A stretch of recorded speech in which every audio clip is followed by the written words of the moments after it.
નર્મદા જિલ્લાના ગરુડેશ્વર ખાતે રહેતા રવિન્દ્રકુમાર પ્રસાદ નામના બેંકના ખાતેદારને બેંક ઓફ બરોડામાંથી બોલું છું તેવી ઓળખ આપી એકાઉન્ટના સીઝ થઈ ગયા હોવાનું જણાવી તેમની બેંકની માહિતી મેળવી તેમના એકાઉન્ટમાંથી કોઈ ભેજા બાદ 4.58 લાખથી વધુ રોકડ ઉપાડી લીધવાની ફરિયાદ ગરુડેશ્વર પોલીસ મથકે નોંધાઈ છે।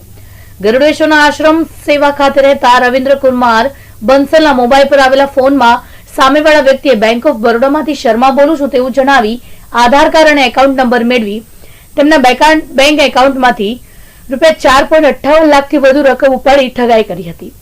આ બનાવ અંગે ગરુડેશ્વર પોલીસે સાયબર ક્રાઇમ એક્ટનો ગુનો દાખલ કરી વધુ તપાસ હાથ ધરી છે।